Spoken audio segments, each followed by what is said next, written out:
¿cuántos días creéis que cualquiera de los que estamos aquí, a ver un día más que nosotros, pero sobreviviríamos si nos cogen y nos sueltan en mitad de la selva hoy en día? Yo creo que aquí no se tendría una diarrea. A mí me sorprende, tío, la cantidad de bazares asiáticos, de restaurantes asiáticos, de restaurantes españoles que están comprando ahora, o sea, de cadenas de ferreterías españolas que están comprando ahora, que los dueños son chinos. El geo realmente es el SEO tradicional, pero multiplicado por 10. No es más, es decir, realmente sigue siendo la misma estrategia. Sigue siendo optimizar tu contenido, sigue siendo ser claro a ojos de Google y darle toda la información posible y evidentemente ir renovando contenido.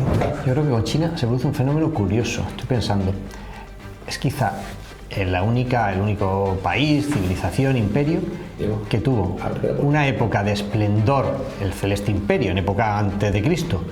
Después cayó y ha sido un país muy poblado pero subdesarrollado, víctima de invasiones de Rusia, de Japón, de tal, y ahora vuelve a resurgir y está a punto de ser la primera potencia mundial otra vez. O sea, es quizá el único país que ha pasado de la primera durante 2000 años al ostracismo y vuelve otra vez. No se me ocurre otro que le haya sucedido eso, que haya tenido ese resurgir. Chicos, estamos aquí de vuelta, 2 semanas sin veros, ¿eh? Y tenemos un nuevo integrante, Juan. Bienvenido, macho. Muy buena, muy buena. Hay 2 Juanes, Juan Cala y Juan Goñi. Hemos tenido... Sí, Carlos ha vuelto... tener muchos Abeles es casi imposible. No, Carlos ha vuelto a no poder venir por problemas personales y... Sigue de viaje. Sí, de viaje. Y esperamos tener a Carlos de vuelta pronto. Bienvenido, Juan. Muchas gracias. Que ahora si quieres, pues bueno, no nos gusta decir la marca de nuestras empresas, pero si quieres explicarte súper rápido a qué te dedicas. Sí, La bueno. marca para que la gente sepa. Sí, bueno, yo me dedico principalmente a consultoría SEO y SEM, es decir, lo que es el posicionamiento orgánico de marcas de empresa a nivel de Google, podríamos decir, ¿no? Que es la plataforma principal, aunque ahora también es dentro de la inteligencia artificial. Y dentro del SEM, pues gestionamos todo tipo de publicidad, tanto en Meta como en Google, que son las principales plataformas. Y Meta, que es Instagram, Facebook, sí, y ahora WhatsApp también, sí. Y la verdad que muy bien, ¿no? Tenemos diversificado el mercado dentro de diferentes tipos de empresas y de sectores. Y bueno, pues acepto la invitación tuya de venir hoy a colaborar un poco a aquel podcast. Genial. Perfil digital, eso nos viene muy bien, ¿eh? Digital, sí, Yo sí. acabo de cambiar uno de los temas en cuanto me he enterado a qué te dedicas. Voy a exprimirte. Claro. Ahora el tema de la IA me preguntan muy a menudo, es recurrente. Oye, chicos, pues vamos a empezar el programa. La verdad que no sé qué programa es este, el 124 21, el 21, ¿no? Sí. Yo no sé cuál es. ¿Queréis contar alguna anécdota, algún viaje, algún restaurante que hayáis ido ahora ya post Navidad? Yo voy a hablar de la comida de empresa que fuimos al Araboca Mira qué Plaza, como no puede ser de otra manera. Y que el mejor gazpachuelo de Málaga, Sí. con permiso de los clásicos del Casa Matilde y...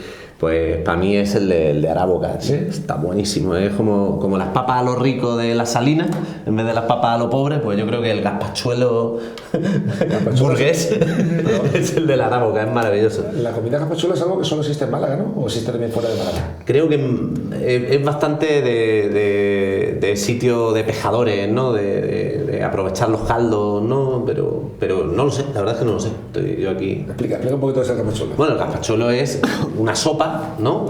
Con mucho sabor, porque se hace con caldo de pescado, con caldo de marisco también, ¿no? Y con mayonesa. Yo creo que lo raro, lo diferente, lo exótico del gazpachuelo es que una sopa templada con mayonesa. Entonces tiene todo el sabor del pescado, tiene esa cremosidad de la mayonesa, le ponen patata, el original casi no tenía peces de verdad, o sea, era solo el caldo, ¿no? Y con mucha patata, ¿no? Pero ahora a lo rico, como decía antes, el burgués pues tiene también mucho crustáceo, mucha gambita y tal. Qué buen sitio el restaurante de La Boca, ¿eh? Sí. Un saludo aquí a Antonio, al dueño, ¿eh? Sí. Es muy bueno. En mi casa el gazpachuelo siempre se ha hecho, pero sin pescado. Es la versión pobre Claro. del gazpachuelo, que Ese es el la que te bueno. decía. ¿Y qué Y tenía de se le proteína? echaba arroz. Ah, con arroz. Arroz. Y la verdad es muy bueno, ¿eh? Arroz. Muy bueno. De hecho, te diré que me gusta más que el sabor del pescado en el gazpachuelo. La verdad es distinto. De hecho, en los bares que he ido recientemente, que he comido gazpachuelo, la mayoría lo hacen con pescado. Pero tengo la costumbre del de mi casa, que es con el arroz, y me gusta más ese sabor. Estoy más. Claro, el de casa, infancia, el de ¿no? casa. Sí, Claro. sí. Bueno, ¿y qué pasó en la comida? ¿Hubo alguna anécdota? ¿Algún empleado se te volvió borracho? ¿Te dijo, súbeme el sueldo en mitad de la comida o algo de eso? Pues la verdad es que, bueno, mis comidas son. Y mi empresa es bastante sui generis porque soy el único chico. O sea, de hecho me pueden fastidiar en un plan de igualdad porque ahora mismo solo tengo empleadas. No ha sido siempre así, pero ahora será esa circunstancia. Y fue una comida muy tranquila, la verdad. O sea, terminamos a una hora razonable, todos meridianamente Razonables. sobrios y la verdad es que muy bien. Fue una comida tranquila, divertida, hablamos mucho. Las nuevas incorporaciones, porque tengo un par de incorporaciones nuevas, pues yo creo que hicieron un poquito más de migas con los demás y poco más. La verdad es que bien, correcto. Qué bien. ¿Alguna situación que hayáis vivido? ¿Alguna anécdota? Yo tengo una por aquí pensada. Yo es que, como tuve la niña, tú ya sabes, tuve la niña hace poco, mi entretenimiento ha sido pañales y biberón, entonces tampoco tengo muchas cosas nuevas. ¿Qué tal la experiencia de padre, tío? Pues la verdad que, sinceramente, pensaba que me iba a quitar tiempo, pero me quita más del que pensaba. Es decir, ha superado las expectativas. Sí. Ha superado mis expectativas. Ha superado las expectativas. ya. Tranquilo, esos son 5 o 6 años y ya. Sí, y luego viene luego es peor, exactamente, como me dijo uno el otro día, dice, contra más mayores problemas, todo va escalando. Pero sí, la verdad que muy contento y muy entretenido, la verdad que sí. Mira, yo voy a contar un plan que he hecho de irnos a una casa rural, ¿vale? Lo que pasa es que, claro, yo todos los años, bueno, mi grupo de amigos de mi mujer, pues, tenemos ya todos más o menos los niños de la misma edad y nos vamos todos los años, pues un fin de semana más o menos largo en invierno y un fin de semana más o menos largo en verano a la playa y en invierno al campo. Alquilamos unas casas rurales que están súper chulas, es un conjunto de 8 casas rurales, una al lado de la otra, ¿vale? Que comparten un salón común de 200 metros cuadrados, encima en lo alto de un lago, allí en Córdoba. Esto se llaman Casas de Alisné, merece mucho la pena, si estáis luego en Google lo miráis. Casas de Alisné, está en Almodóvar del Río, al lado del castillo, precioso. Y al lado del lago de Almodóvar del Río le llaman la playa de Córdoba, que es chulísimo, de verdad, ¿eh? Claro, tú tienes ahí una casa solo para tu familia, ¿vale? Con tu salón, con tu chimenea, con tu todo, pero luego hay un salón común muy grande de 200 metros cuadrados en el que, bueno, pues hacemos las comidas, las 8 familias que vamos, a cada casa tiene su propia casa y para el niño es perfecto. Yo tengo niños grandes y niños chicos, ¿vale? Yo tengo de 12 años, de 8 y de 5. Allí no hay problema de coche, no hay problema de que se te pierda un niño, de que hay una piscina. Si el niño no sabe nadar es cumplir, pero bueno, teniendo cuidado que no se te meta un niño en una piscina. Macho, y es un plan que creo que es igual esto es de pureza, pero tío, es un planazo, tío. Yo es que prefiero eso a irme a sitios de super lujo, irme de sitios, o sea, me lo paso genial. Ese fin de semana largo de relajación, me llevo incluso la zapatilla de deporte para hacer un poquito de deporte también por las mañanas, para sudar y un poquito la resaca. Nos llevamos vinazos, cerveza, nos llevamos la guitarra, nos llevamos el cajón flamenco, nos juntamos, ya te digo, las 8 familias o 9, muchas veces vamos más familias incluso. Y tío, es algo que yo quiero seguir haciendo muchos años con amigos y no todos de casa rural, porque es una experiencia muy buena, ¿eh? Y bueno. no es lo mismo quedar con tu amigo, que es tu amigo y lo ves para comer o para cenar en un sábado, que irte 72 horas con él y coño, que de verdad, tío, pues ya recuerda los viejos recuerdos de la infancia, incluso lo conoces mejor, hay muchas cosas, ¿eh? Y merece la pena. No sé si habéis ido Suena a casa planazo, rural vamos. últimamente, Sí, no, pero suena genial. y siempre hay uno que se encarga de hacer la paella, o que hay otro que se encarga de hacer la barbacoa, otro que se encarga de hacer los cócteles. Claro, luego, aunque tú vayas a una casa rural, pero somos muy pijitos. De repente no es un vino de Don Simón, es un vinazo y un cóctel súper currado. O sea, cada uno se ocupa de algo. Qué bueno. Le hacemos unos juegos a los niños que los flipan, una gincana, o sea, muy guapo. Sí. Pues yo he hecho un curso de supervivencia. un fin de semana en el campo, en la provincia de Granada, perdidos, y pues se trata de estar 3 días. Te tienes que... A ver, hay distintas actividades y te van formando, por ejemplo, cómo comer de lo que te encuentres en el campo, qué plantas se pueden comer y cuáles no. Pues un curso sobre eso. Otro, cómo encender fuego sin tener nada. O sea, con 2 palos, logramos encender fuego con 2 palos. Sí, sí. Otro, cómo preparar la mochila si te vas a la montaña o lo que sea, que necesitas, el botiquín. Otro, cómo depurar el agua. O sea, te van formando en distintas técnicas de supervivencia, muy interesante. Cómo dormir, porque allí íbamos sin tienda de campaña. ¿Cuántos días? 2 noches. Y dormíamos encima de una montaña. ¿En Málaga? En Granada. Pero esta empresa lo organiza por toda España. En Málaga, pásame el dato, lo organizan, quiero hacerlo. Lo organizan en El Chorro. Y Qué de hecho, guay. cuando has hecho uno, el segundo es gratis. O sea, yo puedo ir al segundo gratis también. Si sobrevives. Sí, ¿Harías un segundo? Sí, Este sí, ¿no? Esto sí, ¿no? No, porque sobrevivió. Si te mueres en el primero, ya. Fui con mi hijo de 16 años, a él también le gustó. Lo primero que te enseña, llegas allí a las 8, es a montar la tienda, pero la tienda no llevas tienda de campaña, lo que llevas es una lona. O sea, te dicen, tráete una lona de esta medida, o más o menos, y pues unos llevaban un plástico, otros una lona, pues con eso sacas una tienda, con unas cuerdas y eso te enseñan cómo puedes doblarlo de esta forma y de la otra para protegerte suficientemente del frío con una lona, un plástico. Realmente te asombras de cómo se puede sobrevivir con 4 cosas. Y nada, muy interesante, una experiencia muy recomendable lo del curso de supervivencia. Yo quiero el dato, ¿eh? O sea, yo eso lo quiero hacer. Súper. Estamos Bueno, en una luego época te además digo, que da un poco de yuyu porque está todo tan movido que nunca se sabe cuándo primeros vas a auxilios, hay también un módulo de primeros auxilios y otro también de cómo defenderte peleando. O sea, si te atacan, ¿cómo tienes tú que pegar para que salir del paso? O sea, en un escenario que te vayan a robar o lo que sea. Yo es que tengo una amiga que es muy... No sé si es catastrofista o está bien informada. Creo que es más bien lo segundo, ¿sabes? Y entonces, bueno, se acaba de comprar una casa en el campo y en parte tiene que ver con que cuando la cosa está chunga es mejor no estar cerca de las grandes aglomeraciones urbanas. Me habla mucho de tienes que aprender a depurar agua, no sé qué, no sé cuánto, y es que estamos en tiempos convulsos. Yo creo que espero que no pase, pero no pasa nada por un fin de semana aprender estas cositas por si te hacen falta, ¿eh? Esto nos puede llevar al primer tema. ¿Vosotros creéis de verdad que estamos en un momento convulso? Pensad una cosa, ¿qué generación no ha vivido una guerra? Claro. La de nuestros abuelos la vivió.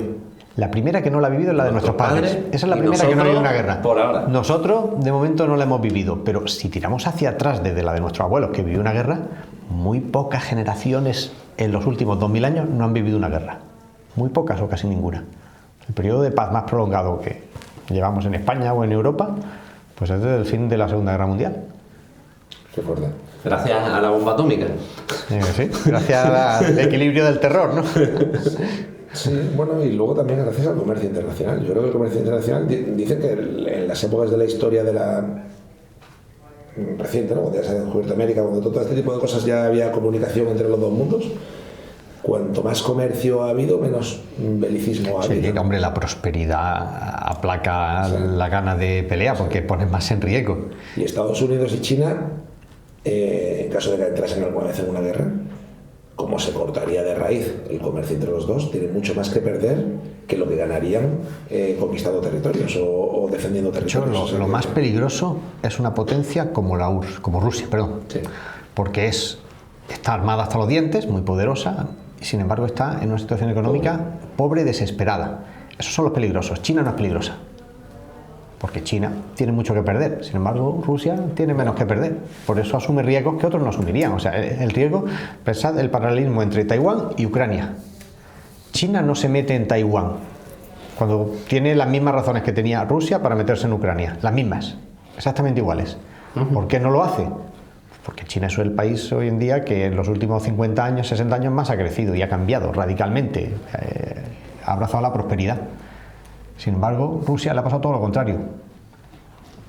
Rusia es un país que tiene una esperanza de vida de 60 años. Qué fuerte. Rusia es un país que pierde población todos los años, pero no un poquito, sino que pierde entre 500.000 y 1 millón de habitantes menos cada año. Rusia es un país de monocultivo, viven solo de que exportan petróleo. No hay una industria, la industria pesada de la URSS desapareció, no hay un mercado interno de bienes de consumo, no hay nada de eso. Entonces es muy peligrosa y con 5.000 cabezas nucleares.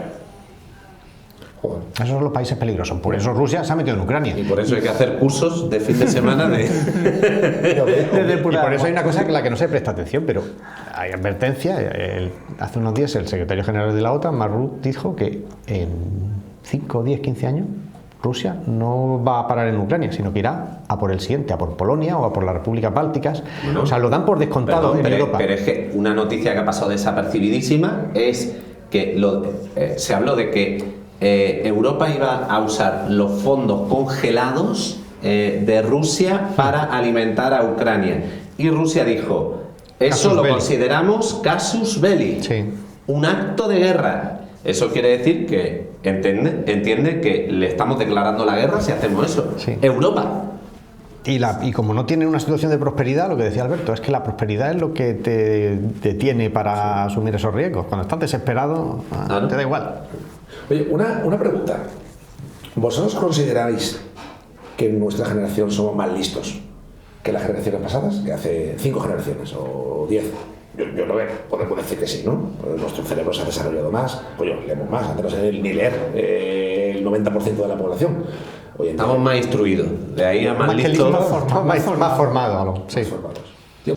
Entonces, yo os voy a hacer una pregunta. ¿Cuántos días queréis que cualquiera de los que estamos aquí, a ver un día más que nosotros, pero sobreviviremos si nos cogen y nos sueltan en mitad de la selva hoy en día? Yo creo que aquí no se tenía una diarrea a los que no sabemos de supervivencia, que a las 72 horas estamos muertos, ¿no? Yo por eso le he pedido el dato de dónde se hace el curso. 48 horas. Yo creo que muerto tampoco, porque con mucho, si no comes nada, en el peor de los casos te va a producir una deshidratación o tal. 3 días es eso, más o menos. Yo creo que puede ser 72 horas sí que se puede aguantar sin alimentarte de nada que te provoque una diarrea. Sin comida puedes sobrevivir semanas. Sí. No, en la selva hoy. 3 semanas sin comer. 3 semanas sin comer, 3 días sin beber. Pero sin beber, el problema es beber. 3 minutos sin respirar. 3 3 semanas sin comer, 3 días sin beber, 3 minutos sin ¿Cuántos respirar. días, horas crees tú que tú podrías sobrevivir en la selva sin tener ni idea, te sueltan solo? A ver, yo veía un programa que era el último sobreviviente, que el tío se comía bichos para sobrevivir y luego tenía 5 cámaras alrededor, pero tenía que aparentar que estaba solo allí tirado.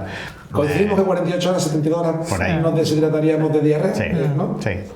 Si no te pica una tarántula, Si no viene un león. Yo sobre todo veo Una eso, yo serpiente. veo más fácil morirme porque me coma algo o me... Y somos la sociedad más formada de todos nuestros ascendientes. Tu abuelo, nuestros padres, ¿podrían llegar a sobrevivir 2 semanas? 2 semanas. Bueno, se Mis mueren. padres no. mis padres tampoco. Mi abuelo a lo mejor. Mi abuelo sí. Mi abuelo sí. Vale, nuestro abuelo, 2 semanas. Sí.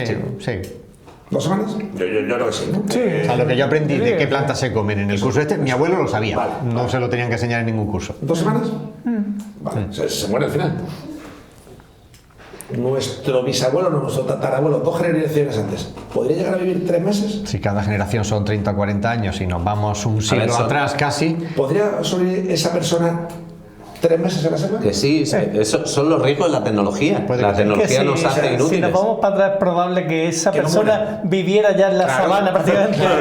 claro. Porque no había nada. Me estoy yendo cuatro, Pero no perdáis de vista que la gente que vivía en la sabana, los hombres prehistóricos, morían con 23 años, 25 años, no llegaba a 30 ninguno. Pero tú 72 horas. El viejo llegaba a 30 años, el viejo.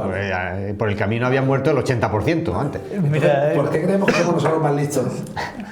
Y 70 horas morimos y nuestro abuelo duraría. Porque hemos domesticado a la 3 semanas. sabana. Claro, yo creo porque no nos han enseñado de esto. Claro. O sea, Sí, nos no, han hemos enseñado desarrollado Nos otras enseñado cosas, habilidades, otras habilidades distintas. a hacer, esto es- a hablar por WhatsApp, nos han enseñado a hacer vídeos, nos han enseñado a. Somos los mejor posicionados en Google de la historia de la humanidad. los que mejor vendemos por internet.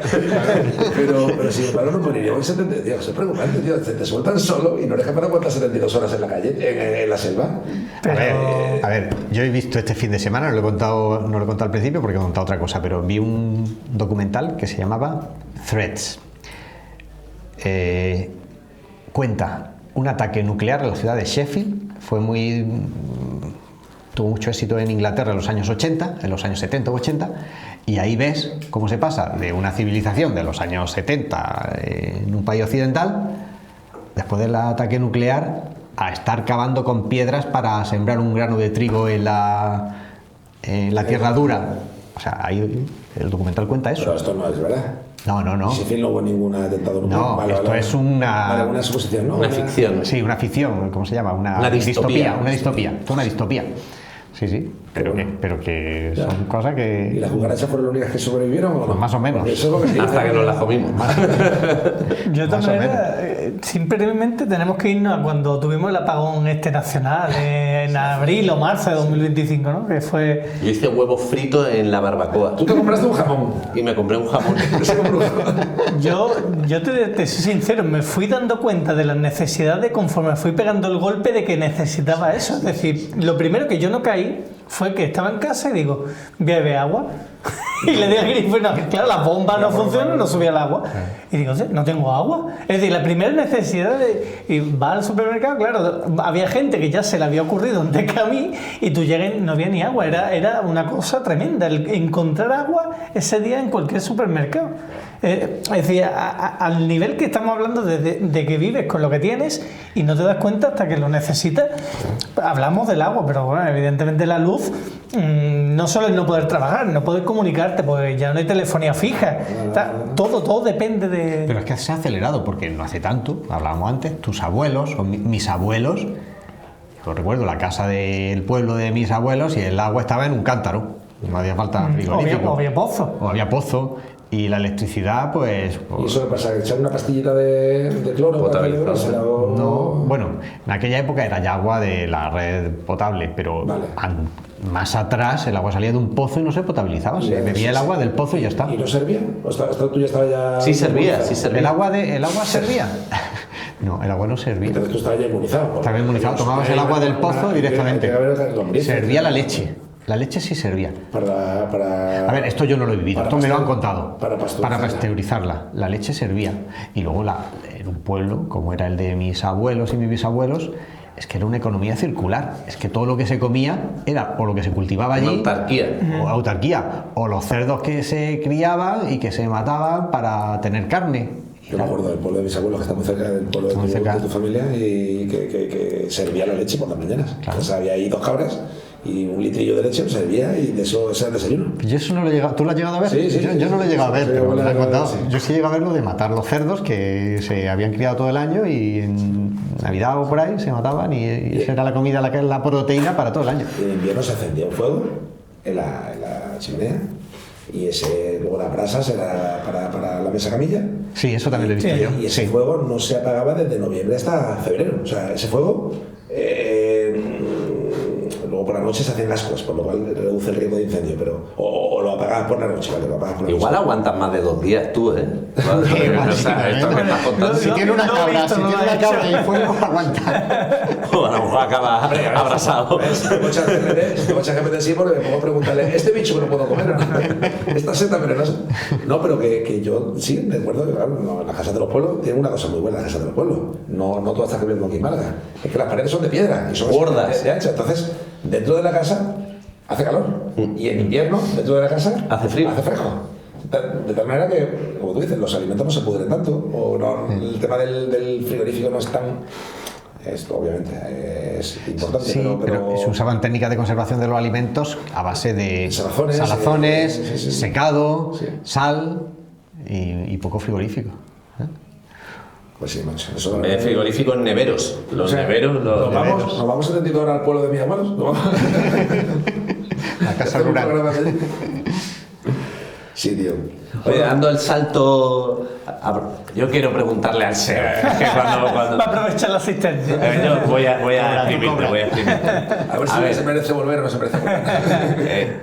Estamos en la época de la IA y se está pasando del SEO al GEO, ¿no? Al Generative Engine Optimization, ¿no? Explica qué es SEO y qué es GEO. Juan. SEO es estar optimizado para los motores de búsqueda, a la búsqueda por palabras de internet, ¿no? O sea, que tu empresa aparezca en Google. Ahí va. Yo, por ejemplo, mi caso, ¿no? O lo que sea, cualquier tipo de búsqueda. Y esto lo pregunto por un miedo real. Fíjate los miedos que tenemos ahora, en vez de a morir deshidratado por cagalera, yo tengo miedo a que mi posición de preponderancia en las búsquedas que me implican, que lo consigo en base a SEO, pero sobre todo pagando SEM, que es, claro, en vez de estar bien posicionado, yo lo que hago es pagar todos los meses por las búsquedas que me gustan. Para que Google te ponga arriba porque el tú pagas primero, por el clic. segundo o tercero, ¿no? Entonces yo en arquitectos, bla, bla, bla, o sea, una serie de keywords, ¿no? Aparezco muy bien. Y el hecho de que el GEO o sea, de que ahora la gente, en vez de decir voy a Arquitectos Málaga en Google y coge al primero que sale, lo que hace es decirle a ChatGPT, oye, ¿y tú quién crees que es el mejor arquitecto? Y a lo mejor le cuenta su caso particular. Para una casa de unos 200 metros cuadrados en Mijas. Entonces le da una serie de datos más que hace que la búsqueda, que la respuesta pueda ser más específica. Eso es el GEO. El GEO es el Generative Engine Optimization, que es lo bien que apareces para una búsqueda más personalizada en ChatGPT, Gemini, Perplexity o el que sea, ¿no? Entonces, mi intuición es que lo que funcionaba en SEO funciona en GEO, pero que lo que está pasando es que las búsquedas se están personalizando mucho más. Sí. Mira, el tema GEO es algo que es una pregunta que GEO es optimizar tu página web para salir hecha. Para la búsqueda generativa. Hablando de forma llana, para que lo entendamos, es eso, es optimizar tu contenido para aparecer en búsquedas de inteligencia artificial, que como bien dice Juan, pues son búsquedas más personales, más de cola larga, ¿no? Que se suele decir, ¿no? Más justo, que tienen más términos incluidos. Aquí hay un tema que de hecho me lo pregunto muy frecuentemente, y es que lo que hay que hacer con las páginas web es dar mucho contenido para atender a esas posibles búsquedas. Por ejemplo, tú estás diciendo tema arquitectura, pues tú, por ejemplo, seguramente harás arquitectura pues para empresas o para centros de tal, para viviendas unifamiliares, para viviendas tal. Entonces, las páginas web tienen que adaptarse a esas búsquedas, es decir, tú tienes que tener mucho contenido muy diversificado y atender a cualquier posible búsqueda relacionada con tu sector. También es muy interesante, que funciona muy bien, el tema de incluir temas de referencias más o menos de precios, por qué precios puede ir funcionando y tal. ¿Por qué? Porque mucha gente va a buscar qué negocio de tal me interesa, o que sea económico, o que esté entre este rango de precios, o lo que tú dices, ¿no? Que sea arquitecto, pero para esta búsqueda concreta. Entonces, las inteligencias artificiales no son más listas que nosotros, o puede que sí, pero realmente lo que se basa es la información existente, con lo cual, si tú le proporcionas esa información, destacará sobre el resto de competidores. Entonces, al final, el GEO realmente es el SEO tradicional, pero multiplicado por 10. No es más, es decir, realmente sigue siendo la misma estrategia, sigue siendo optimizar tu contenido, sigue siendo ser claro a ojos de Google y darle toda la información posible, y evidentemente ir renovando contenido. Al final nosotros, de hecho yo ya he hecho bastantes pruebas con clientes míos de que en el iMode de Google, que prácticamente el que nosotros potenciamos más, porque yo sí que creo que el iMode de Google va a ser el que realmente se va a llevar el gato al agua en esta película, porque ChatGPT surgió como la primera opción que todo el mundo ya pues conoce, ¿no? y la ha trabajado, pero ChatGPT está más enfocada, bajo mi criterio, a ser más para producción, ¿no? Es decir, yo le pregunto para cosas productivas, para que me ayude, por ejemplo, tema de emails, tema de automatizaciones, tema de estudio de palabras clave, por ejemplo, no funciona de forma exacta, pero sí que te da pincelada, incluso para redacción de anuncios, te ayuda un poco. Pero el iMode va a ser esa búsqueda que tú hacías en Google, pero dentro, en un formato pues GEO, ¿no? Y yo creo que le sabe llevar el gato al agua. De hecho, vi un estudio no hace mucho que decía que ChatGPT siempre había estado en su vida en los últimos meses hasta que Google desarrolló el Nano Banana y el iMode y de repente se ha estancado.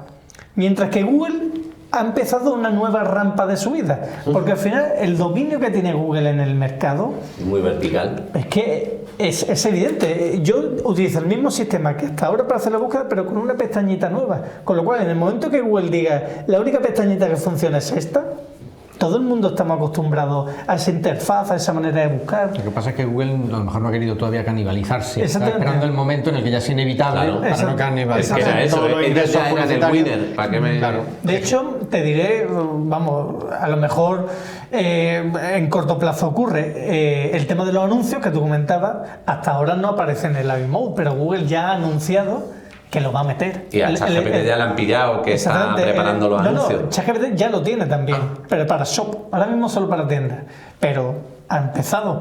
Y Google está en esa, Google está en que va a meter los anuncios también en esto. ¿Por qué? Porque al final es una fuente de ingresos que cuando sepa que la gente se traslada a esta forma de buscar, pues... Cuando dices solo para tiendas, es que solo lo hace para productos, no para servicios. Modelo shopping, sí. Vale. Actualmente es para modelo shopping. De hecho, tiene una integración con Shopify. Ha llegado a un acuerdo con Shopify para integrar ChatGPT con Shopify para cuando tú hagas una búsqueda, automáticamente clique y me vaya a comprar a tu tienda online.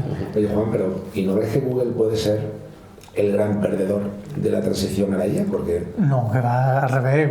Yo creo que es que Google se ha armado... O sea, porque pero ahora mismo Google es rico gracias a la publicidad pagada en Google, al pay-per-click que decíamos de SEM, y en el momento que sea todo IA, salvo un resultado de pay-per-click, Google perdería, ¿no? No, porque al final tú piensas, el tema del SEO, es decir, bueno, la búsqueda tradicional de Google... Tú no pagas por estar ahí, eso es orgánico, es gratuito. Entre comillas, no pagas tu hosting, es gratis, ¿no? Tú solo pagas por los anuncios, pero si Google ya te está anunciando de que en el formato IA también te va a meter esos mismos anuncios, Google no pierde nada, es lo mismo. Es decir, lo único que va a cambiar es la forma de buscar, como estábamos diciendo. Va también a cambiar un poco esa forma de lo que decimos la primera página de Google, ¿no? Que es el esfuerzo. Pero hay un ecosistema que yo creo que sí cambia, o me da la sensación que es, o sea, hay búsqueda y búsqueda. Tú hay búsqueda en la que lo que estás buscando es un link. Es decir, si tú buscas a un arquitecto, tú en el fondo vas a acabar yendo a la página del arquitecto.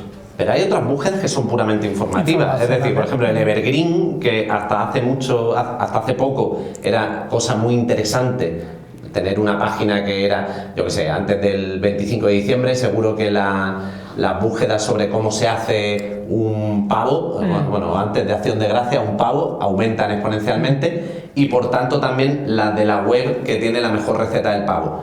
Pero ahora ya esa web se va al carajo, aunque tiene contenido Evergreen. Sí. Pero se lo va a decir la IA, no tienen que ir aquí. Sí. Entonces, yo creo que esa diferencia cambia un poco el ecosistema, porque antes yo te daba la receta del pavo para que tú me trajese gente, pero si ahora tú no me traes gente, yo te quito la receta del pavo, ¿no? Es como... Aquí el que va a perder, o los que van a perder, son los que son las web de nicho, web que se han basado en el AdSense de Google, el formato de ganar gracias a la publicidad de Google. Es decir, hasta no hace mucho había muchas empresas que montaban su propia página web con información de todo tipo y vivía de ese clic en el anuncio que acoplaba dentro de la página web. ¿Por qué? Porque traía clics y esos clics al final acababan en ese anuncio que me monetizaba Google a mí por tenerlo incrustado en mi página web. Esos van a morir. Eso está claro, que esos están abocados a la muerte, porque evidentemente Google va a priorizar mostrarte ellos la información. Su respuesta. Primero, porque es más útil. Es más útil, porque cuando ellos te dan una respuesta, te la dan basada en 4 o 5 páginas web distintas. Es decir, no existe una única visión. Tú puedes tener una opinión sobre arquitectura, pero a lo mejor hay otra página web que habla sobre una temática similar a la tuya, pero da otro matiz. Google te extrae esa información con las dos versiones y te dice, unos dicen esto, otros dicen aquello, pero extrae la información de todo. Tú no ganas el clic. Pero al final, el que sí que va a ganar es tú como arquitecto. Si Google te está referenciando como una fuente de referencia, sí que te prioriza mostrarte a ti frente a otro que no tiene contenido útil.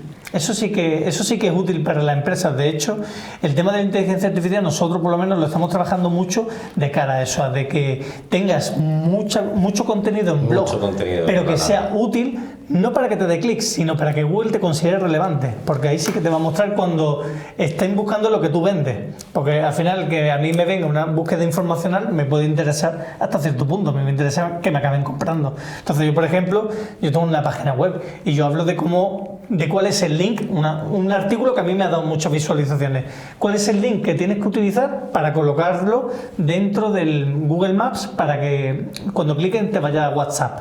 Ese link yo lo generaba y antiguamente, hasta no hace mucho, tenía muchísimas búsquedas al mes y muchísimos clics. Ha ido cayendo porque Google ya te lo enseña en el overview. Sí, pero Google me está diciendo que mi empresa es la que te da esa referencia. Pero al final, el que acaba buscando posicionamiento SEO tal, es el que me acaba clicando. Con lo cual, me he quitado, entre comillas, ese público que no es mi público útil y me he quedado con el público que me compra.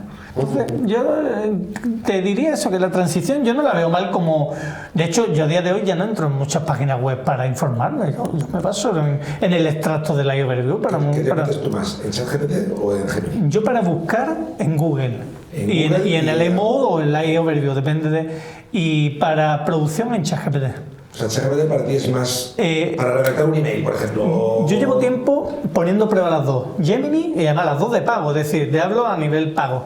Tengo Gemini Pro y tengo el ChatGPT Pro. Y pongo a prueba las dos y me gusta más el resultado que da ChatGPT. En las nuevas versiones me gusta más el de ChatGPT que el de Gemini. Gemini le falta naturalidad. Por mucho que lo entrene, sigue faltándole naturalidad respecto a ChatGPT. ¿ChatGPT o Gemini? ChatGPT. Yo ahora mismo también, pero con el 3 Pro se ha puesto como bastante al nivel, pero el Deep Research, que es lo que yo más uso, me sigue gustando más el de ChatGPT que el de Gemini. Vale, mira, antes de cambiar de tema, yo os voy a contar una cosa por la cual creo que mucha gente que nos hemos educado en la IA con ChatGPT, que fue el primero que salió, nos va a costar mucho salirnos de ChatGPT a algunas mejores, como puede ser a lo mejor Gemini o Perplexity y tal.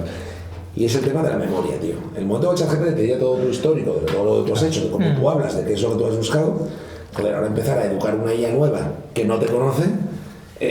No tarda tanto en entrenarse. Y tú puedes pasarle toda la información de tus últimos 2 años. Tú puedes exportar tu información en ChatGPT, sí. Todas tus búsquedas. Sí, los chats y tal, lo puedes exportar. De hecho, precisamente esta mañana he tenido que hacer yo una prueba de un archivo que tenía que no encontraba y tal, y puedes exportar conversaciones. Bueno. Sí. Bueno, chicos, qué bueno. ¿Pasamos de la IA o algún otro tema que queráis comentar o seguimos hablando de ella? Yo por mí me tiraría toda la tarde hablando de esto. Y yo escuchando, pero... Me tiraría. A ver, ¿quién tiene algún tema que quiere poner encima de la mesa? Yo tengo uno muy chulo, pero lo dejo... ¿Habéis hecho los deberes, por cierto? Sí, yo tengo un par de temas, pero lanza tú. A ver, yo quiero hablar de empresa, pero de empresas de inmigrantes en España. En concreto quiero hablar de la comunidad china. O sea, a mí me sorprende, tío, la cantidad de bazares asiáticos, de restaurantes asiáticos, de restaurantes españoles que están comprando ahora, o sea, de cadenas de ferreterías españolas que están comprando ahora, que los dueños son chinos.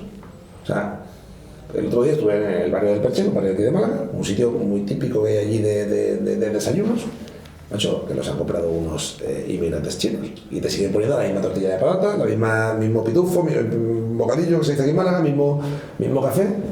Los empleados son españoles, los dueños son chinos. Oye, esto no ha pasado nunca, ¿no? No, esto es una novedad. Pues esto es cada vez más común. Y la cantidad de inmigrantes chinos que hay en España, que todos son, si no son empresarios, son futuros empresarios, porque son muy emprendedores. Esto es curioso, pero sí, hay algunos patrones en esto que se pueden analizar. Por ejemplo, tradicionalmente los judíos eran la colonia extranjera líder en negocios, prestamistas, emprendimiento, en este tipo de cosas.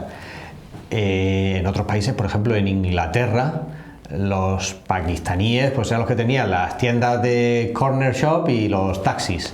O sea que existe una cierta especialización por oficio de las colonias inmigrantes, o en la propia España, pues en la construcción normalmente hay muchos subsaharianos a lo mejor, y los magrebíes, pues no sé, en el campo, sí, quizá en el campo a lo mejor, en invernaderos y en todo esto.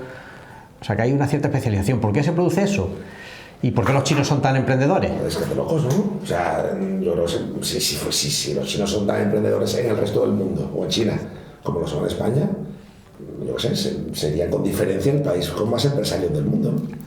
Yo te contaré una anécdota respecto al tema de China y restauración que estabas comentando, que aquí en Málaga todavía no hemos visto lo que puede llegar a ser en Barcelona. Esto está bastante más expandido. Y en Bilbao también. En Bilbao también. Yo he vivido lo hemos hablado alguna vez, yo he vivido 6 años allí, viví en una zona... ¿En Barcelona o en Bilbao? En Barcelona. Y yo vivía en una zona que antiguamente era, entre comillas, una colonia de andaluces, ¿no? Había un pueblo que era Barberá del Vallés y allí hay muchísimo andaluz. De hecho, el equipo de fútbol se llama Barberá Andalucía, es decir, un pueblo con mucha inmigración de la época de la inmigración andaluza hacia Cataluña. Entonces, allí se implantó mucho los que iban a montar taperías. Había muchas taperías de españoles, la mayoría andaluces. De montadito. De montadito, había mucho rollo de eso. Cuando ha llegado la época de jubilarse, lo han adquirido chinos. Y tú ahora en ese pueblo no hay ni un bar, te digo ni uno que yo me los pateaba, ni uno que sea de españoles. Son de chinos. Todos son chinos. Todos son chinos. ¿Los dueños o los empleados? Los dueños y los empleados en muchos casos. La mayoría tenían 50-50 con el tema empleo, pero los dueños, chinos todos. Las barberías eran marroquí o pakistaní y las tiendas de venta de supermercados, de estos todos 24/7, podemos llamar, pakistaní. Y tú no ves a un español por ahí ni vendiendo, ni pelándote, ni panadería. El tema de lo que tenemos aquí del obrador a mano, tal. Eso... Los andaluces catalanes han vuelto todo a Andalucía, entonces. Sí. Y ya te digo, es decir, allí, ¿qué es lo que ocurre? Claro, cuando hay mucha más industria, la gente acaba tirando para la industria, mejores salarios, mejores condiciones laborales, y el modelo de hostelería y tal, pues, lo acaba desechando. Y ellos han ido entrando en ese mercado y se han hecho dueños y señores. ¿Y por qué? Pues será por algo cultural, que tienen mentalidad emprendedora y que se contagian unos a otros. O sea, tiene que haber un efecto contagio, porque en general los chinos es una colonia bastante cerrada. No se relaciona tanto con españoles. Entonces, no hay matrimonios mixtos. No hay matrimonios mixtos. Entonces yo entiendo que eso explica el que sea algo cultural. Hay otras colonias que son más permeables a las relaciones con otras nacionalidades o con español, y entonces pues esa cultura empresarial, si es que la tienen, se diluye. Pero los chinos, como se mantiene como este cerrado, los patrones culturales son uniformes y se transmiten, y uno de ellos es el emprendimiento. En el textil también están habiendo muchas tiendas de ropa barata, pero regentadas por chinos. ¿Y el emprendimiento? ¿Por qué el chino es emprendedor en nuestro país? Cuando viene de un país comunista, que en teoría está todo... Bueno, eso de que un país comunista se podría discutir, ¿no?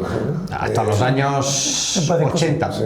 El cambio se produjo con los años... Comunista es que tenga un tipo de economía de mercado, pero o sea, el comunismo es un tipo de régimen político, y el régimen político chino es comunista.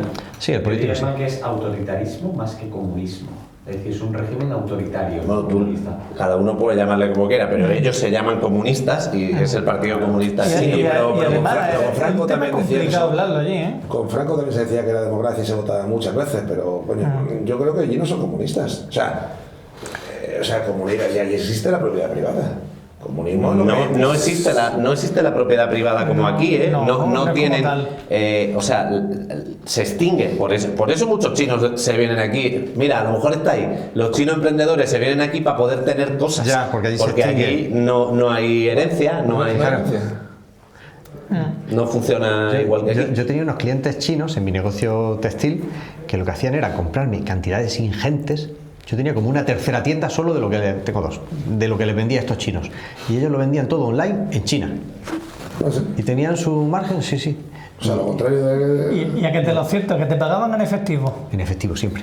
Eso, a mi mujer le pasaba lo mismo. Estuvo trabajando mucho tiempo en el textil y venían chinos a meter, pero de forma ingente de dinero. La mandaban allí por mensajería, tenían una web y vendían todo online en China, hasta que ya la propia marca mía abrió tiendas en China, y ya ahí se acabó el negocio para ellos. Pues es curioso, porque el otro día me pasó una anécdota parecida, y es que hicimos una subasta de trasteros, me has dicho que tú viniste, y había una familia de Rumanía, de rumanos, que compraron de los 25 trasteros que subastamos, compraron 12, pagaron una pasta, y decían que eso era barato, que eso lo metían en un camión o 2 camiones, una furgoneta grande, se lo llevaban a Rumanía y lo vendían por el doble de lo que lo compraban aquí en España los trasteros subastados. O sea, de locos. Y todo en efectivo. ¿A cuánto sale un trastero subastado de media de los tuyos?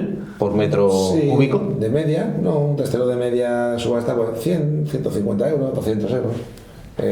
Luego hay mucho pique, o sea, hay mucha gente que... Está guay, ¿nunca ha venido una... Nunca, tengo que venir. Pues ve, yo creo que una vez se subastó algo mío, porque yo tuve un trastero contigo como 5 o 6 años. ¿No pagaste? No, sí pagué, pero hubo un momento en que dije, dejo de pagar. Y también dije, si llevo 5 años sin haberlo visto, y digo, oye, ¿puedo no recoger lo que tengo allí y lo subastáis? Y bueno, no dije lo subastáis, digo, ¿puedo no recogerlo? ¿Lo encargáis vosotros? Y me dijo Sara, sí, puede. Y entonces supongo que lo subastaríais, porque lo subastamos todos los meses, 10, 15 de tendríais que vaciarlo, porque yo no vine a vaciarlo. Hacemos subastas online, sobre todo, pero algunas las hacemos físicas. Entonces, siempre he tenido la curiosidad y eso cómo será, cuánto se lleva, cuánto paga alguien por un trastero que no sabe lo que hay dentro. Bueno, pues tienes que ir a las medias. La media sí, 150 euros más o menos. El que se pillase mis libros de arquitectura y cosas que... Porque claro, yo tenía una oficina de 40 que de pronto cambiamos a una oficina de 20 y me sobraba la mitad de la oficina, la metí ahí y después de 5 años digo, ¿para qué voy a ir a por las cosas? ¿Sabes? Pues no sé, yo eso, algo así, pues habrá subastado. Sí. Mira, os cuento una anécdota que yo creo que no sé si la he contado alguna vez en este podcast o no, pero hay una ciudad en China muy pequeñita, tiene 250.000 habitantes, que se llama Xinjiang. La contaste hace 2 Sí, la has contado ya. Tío, pues la voy a recordar por si alguien no ha visto el capítulo porque es muy interesante. Esa ciudad, Xinjiang, tiene 250.000 habitantes y de hecho es una ciudad rara, es decir, poco común. Como si dices aquí en España, no sé, el Ferrol, ¿no? Hay muchos españoles que a lo mejor o dices, yo no sé, Villanueva del Rosario, o da igual, ¿no? Lo que sea. Que muchos españoles no saben ni ubicarla en el mapa fácilmente, ¿vale? Pues hay muchos chinos que no saben ni ubicarlo del mapa. Xinjiang, pues el 90% de los chinos de España, que son 300.000, vienen de Xinjiang, tío. O sea, está muy bien que estés contando esta anécdota ahora, porque ¿te acuerdas que te pregunté por WhatsApp un día, oye, ¿cómo se llamaba la ciudad esta? Vale, como tú habías contado esto, yo estaba con un chino, fue en Girola, y le dije, ¿eres de Xinjiang? Y me dijo, no. O sea, que pillé al 10% que no era de Xinjiang. ¿sus padres eran de Xinjiang? No, me dijo que no era de Xinjiang, yo tampoco insistí, pero tus padres sí, ¿no? No. ¿Pero era chino o no? Era chino. O sea, el chino nació en España. No, este tío no hablaba ni bien español. Esto me ha pasado a mí. El otro día estuve en un chino y un bazar. De hecho, los chinos se enfadan cuando decimos estoy en un chino. Dicen, ¿un chino por qué, coño? ¿Chino por qué? Y es una tienda de... y le pregunté, ¿tú eres de Xinjiang? Y ellos son muy, muy secos. Me dijo, no. Y me quedé rayado. Y dije, tío, sí, el 90%. ¿Y tu padre? Y digo, ¿pero tú de dónde eres? No, yo soy aquí de Málaga. ¿Y tus padres dónde son? Dice, los dos son de Xinjiang. O sea, fue la tercera pregunta cuando me respondió. ¿Pero son todos de Xinjiang? Bueno, todos no. Todos. El que yo le pregunté, no. ¿Y eso ubicado en China es parte sur o parte norte? Está dentro, pero está cerca no está muy lejos de la costa, está cerca de Wenzhou. Wenzhou en el sur. Está a 20 minutos en coche de Wenzhou. De hecho, dicen, aquí en España dicen, que los que son chinos ricos aquí en España, bueno, los típicos dueños de los macros bazares y tal, no son de Xinjiang, son de Wenzhou. Claro. ¿Sabes cuál es la siguiente ciudad después de Guangzhou? Zri. el humor. Como anécdota te diré que yo he estado en Guangzhou. Estaba de turismo y laboral, pero estuve concretamente en Guangzhou de turismo. Y es una ciudad verdaderamente potente, ¿eh? Sí. Verdaderamente potente, mucho dinero metido allí. Yo creo que Wenzhou debe tener más población, pero Xinjiang, que es donde más chinos hay en España. En España entera. En España. Y creo que en Italia debe tener una parte alta, pero en ningún sitio más de Europa. O sea, es muy raro ver todo un chino en España que sea de Shanghái, o sea de Pekín, o sea de Shenzhen, o sea de Wuhan. Hay muchos de la zona aquella, la de Cantón, que es el sur. La mayoría son los que vienen aquí suelen ser de la zona de Cantón. Es que no sé mucho, pero hay mucha industria allí y tienen ese factor de emprendimiento un poco más desarrollado. Yo creo que con China se produce un fenómeno curioso. Estoy pensando, es quizá el único país, civilización, imperio que tuvo una época de esplendor, el Celeste Imperio, en época antes de Cristo. Después cayó y ha sido un país muy poblado pero subdesarrollado, víctima de invasiones de Rusia, de Japón, de tal, y ahora vuelve a resurgir y está a punto de ser la primera potencia mundial otra vez. O sea, es quizá el único país que ha pasado de la primera durante 2000 años al ostracismo y vuelve otra vez. No se me ocurre otro que le haya sucedido eso, que haya tenido ese resurgir. Pero China... Porque normalmente los imperios suben, bajan y se acaban. China cuando bajó por no subirse al tren de la revolución industrial, ¿no? Como España. Bajó mucho antes, o sea, China pasó a ser una colonia de otras, una pseudocolonia, porque allí estaban los holandeses en la costa, los portugueses, con todas las colonias de Hong Kong, Macao, todas estas, Japón, que invadió, aparte de las Coreas, toda Manchuria, que era como 10 veces Japón en territorio chino, y pasó a ser japonés. Rusia, que también cogió su cacho, o sea, cada cual que pasaba por allí cogía un cacho de China. ¿Por qué? Pues porque los chinos eran una potencia decadente, que no tenía ni unidad política, ni potencia económica. Pero esto es antes de la revolución industrial, estamos hablando de los siglos XVI, XVII, XVIII. La revolución industrial es en el siglo XVIII. Y esto viene antes. Sí. Luego a la revolución industrial, por supuesto, no se sube, se sube Japón. Por eso Japón, ahora tiene 100 millones de habitantes, Japón 110, contra 1.400 de China. En aquella época, pues divide los dos por dos, uno tendría 50 y el otro 600. Con 50 podía con el de 600. Pero es que los portugueses que iban en barcos desde aquí podían con los chinos. Pero es que los holandeses que iban en 10 barcos de aquí hacían lo que querían con los chinos. O sea, era un país decadente para el que pasara por allí.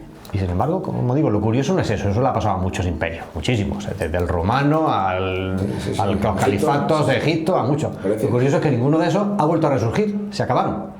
Pero China no, ha vuelto y está ahora a punto de llegar a ser la primera potencia. China, al final, hoy en día, ya los países líderes mundiales pues no son los más fuertes. Eso es una segunda derivada, son los que tienen más... Sí, no son los más fuertes militarmente, dices. Pero sí, o sea, va por delante el desarrollo económico del militar. Antes no era así. Ahora China primero ha sido una potencia económica y ahora lo será militar después. Se está desarrollando eso. Exacto. La URSS fue una potencia económica y después lo fue militar. Estados Unidos igual, fue una potencia económica y luego lo fue militar. Todas han sido primero potencia económica y militar. Pues se repite el patrón.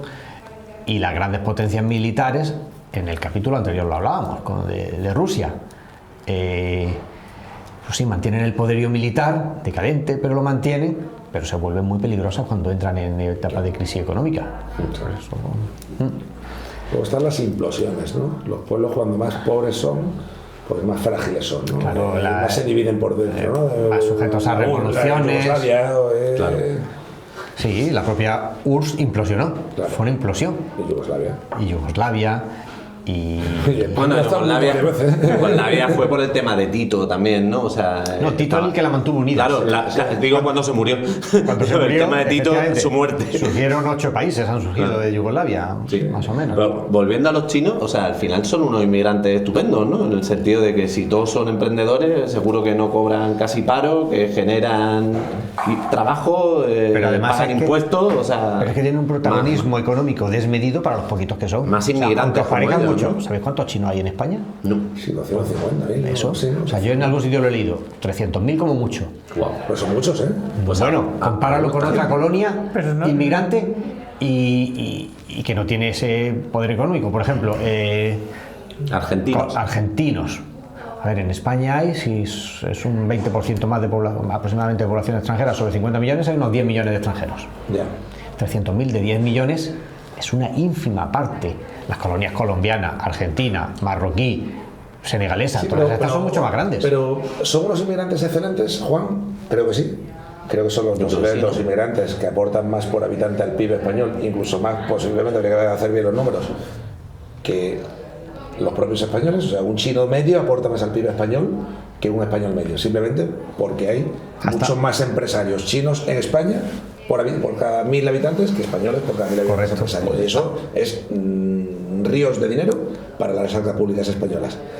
Luego ahora en el corte este de TikTok mucho me comentará que los chinos no pagan impuestos. Mentira, porque yo eso lo he comprobado y me he decepcionado de decir esta afirmación, y los chinos pagan exactamente los mismos impuestos que los españoles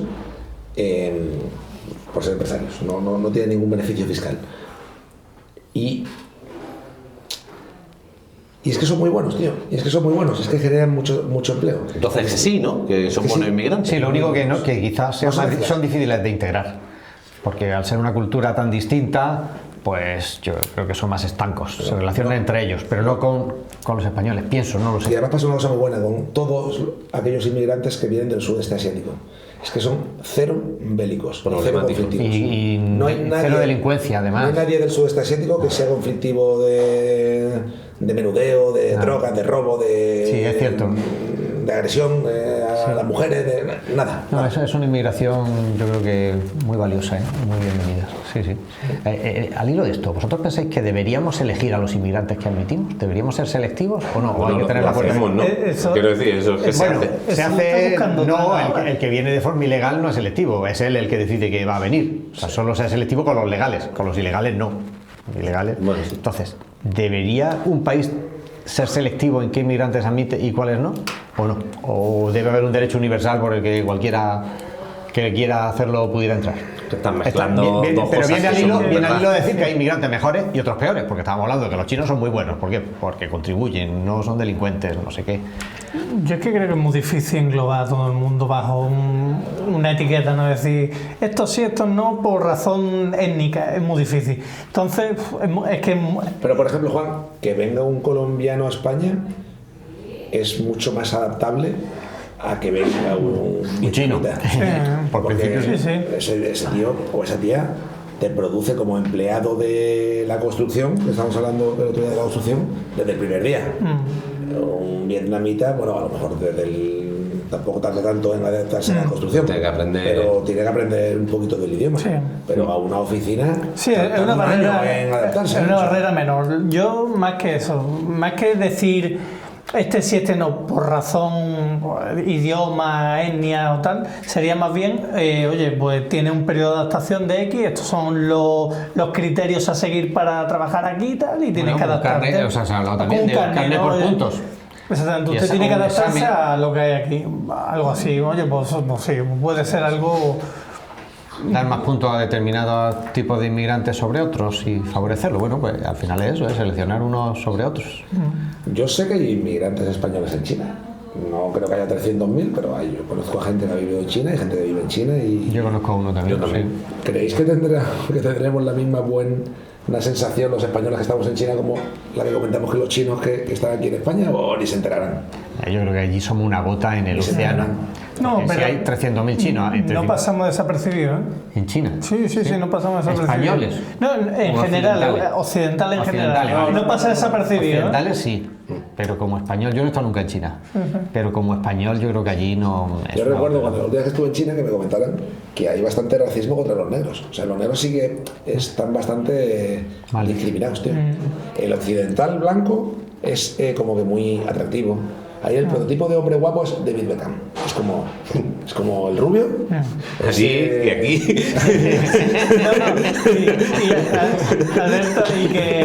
que tenga barba, ¿eh? Y que tenga barba, porque allí los chinos, como carecen de pelo en la cara y tal, ver a un hombre con barba es algo atractivo, es más varonil, ¿no? Para las chinas, sí, también. Sí. Y luego, claro, un país tan grande que hay diferentes, o sea, la gente, un español de Murcia y un español gallego, físicamente somos iguales, ¿no?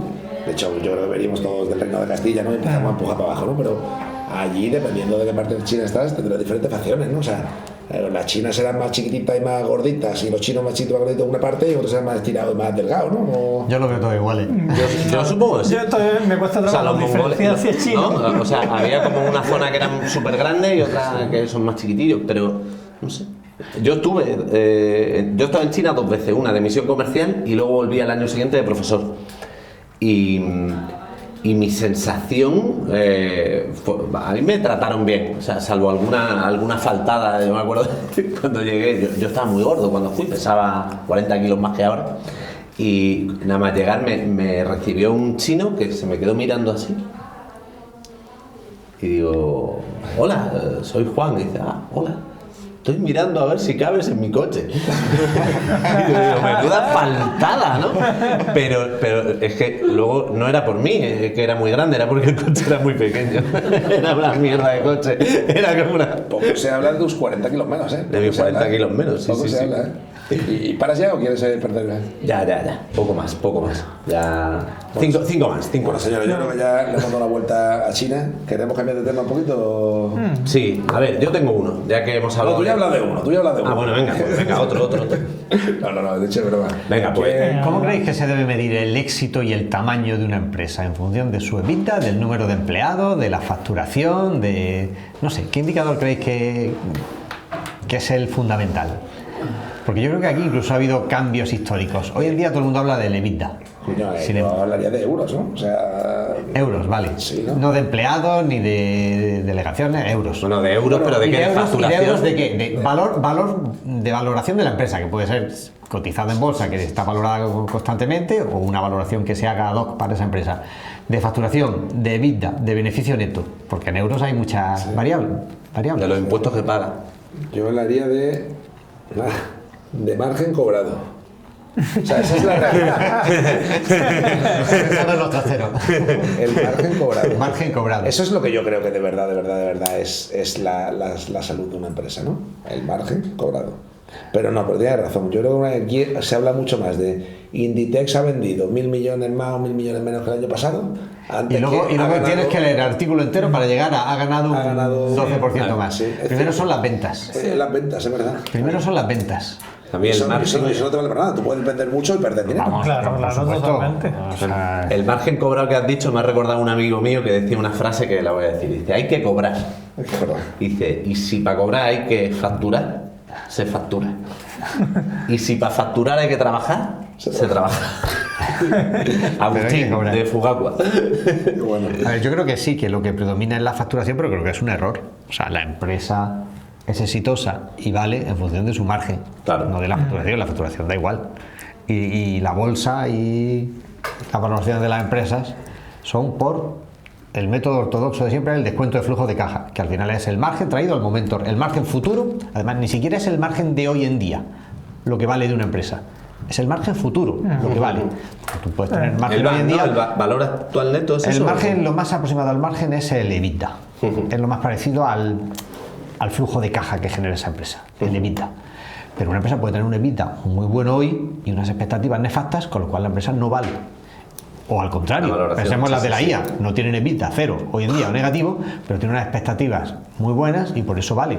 O sea que al final ni siquiera es el margen de hoy en día, es el margen futuro, el mejor indicador de si una empresa es buena, exitosa o no lo es. Margen futuro. Hablando de lo de los márgenes y la vista a futuro, estuve viendo no hace mucho la serie que han hecho de el caso de Elizabeth Holmes, que es la que inventó aquello de que te sacaba una gota de sangre. Ah, sí, que está en la cárcel, ¿no? Exactamente, Sí, está en la cárcel, sí. 20 años de prisión. La de 23andMe, Sí, la del founder de 23andMe. Sí, esta chica si estuviese en fue, España podría ser del Partido Socialista, ¿no? fue una visionaria que decía bueno que tenía una metodología ley de con la gota de sangre, te hacía un análisis que podía verlo todo. no sé cuántas enfermedades. Exactamente, desde una gota de sangre.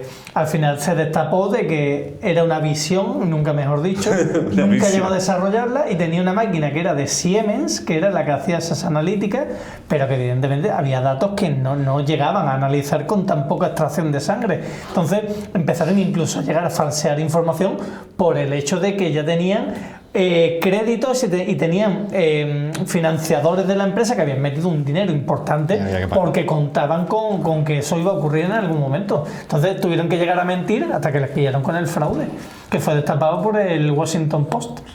Esto es fake it until you make it, ¿no? ¿Habéis escuchado la de Fake it esta frase? until you make it. De hecho, al final la serie cuenta una cosa que es bastante llamativa y es de que la serie está basada íntegramente en el caso, es decir, no es simplemente está ficcionada, pero bueno, es basada en lo que ocurrió.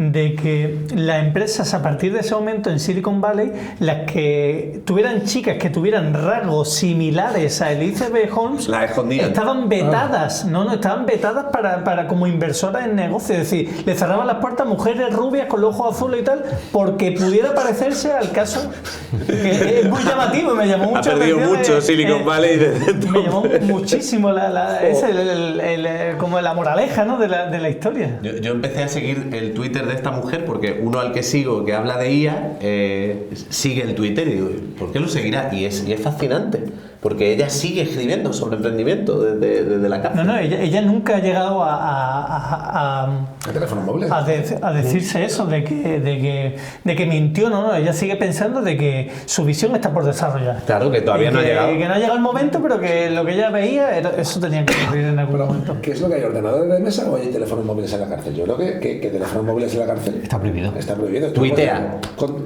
conversaciones con el exterior. En España, al menos, está prohibido. Un teléfono móvil tú no puedes. Yo lo sé porque Ábalos y Coldos. Sí, yo lo he leído, que no tenían teléfono. Lo que he leído yo, hablando de Ábalos y Coldo, que Coldo ha pedido que le cambien de habitación porque Ábalos ronca y fuma. Y digo, pero un momento, pero ¿se puede fumar en la habitación, en la cárcel?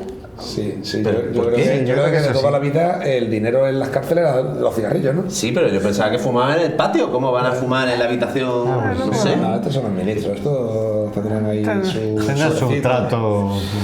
Sus sobres y todo. Ya he pedido el primer vis a vis y tal, que también hace. 2 horas, ¿eh? 2 horas de follete. Que pasar de 100 a 0 Sandra, con la última novia, ¿no? Sí. Qué vergüenza.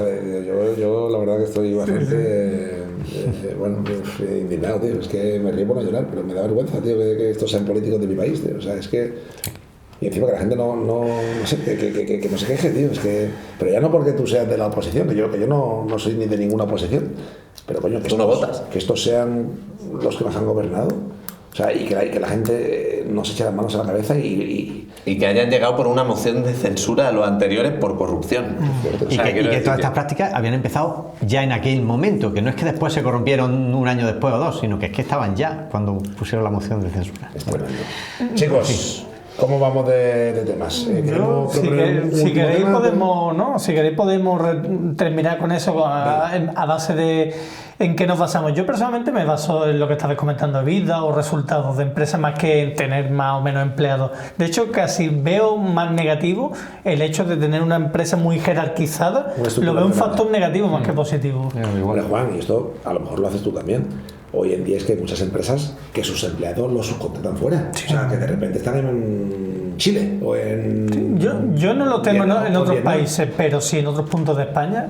¿Y no son empleados tuyos? No son empleados míos, no, pero de hecho es que... No van a éxito, digamos. No es éxito, sino facturan por lo que hacen a mí, es decir, por el servicio que me prestan. Y de hecho, es mi modelo de negocio y pienso continuar con ese modelo de negocio. Tengo muy claro que no tengo intención de tener gente en plantilla como tal. No me interesa. Hoy en día los empresarios que tienen muchos empleados realmente están muy limitados, tío, porque a partir del número 50 me parece que es... Comité de empresa, la obligación. Se te pueden crear muchas obligaciones que son muy... No, que este modelo de negocio te permite pivotar mucho al crecimiento y a tener gente, sobre todo, yo confío mucho en lo que se llama el outsourcing de servicios, que es justamente esto, ¿no? El contratar a gente especializada en lo que necesitas. Si yo, mi empresa, me meto un poco más en el tema IA, prefiero tener a alguien especializado en IA que tener un empleado al que tenga que formar en IA. Es que hablando de las obligaciones de los empresarios, es que me acabo de acordar de una cosa que tiene que ver con obligaciones e IA. Escuché el otro día a John Hernández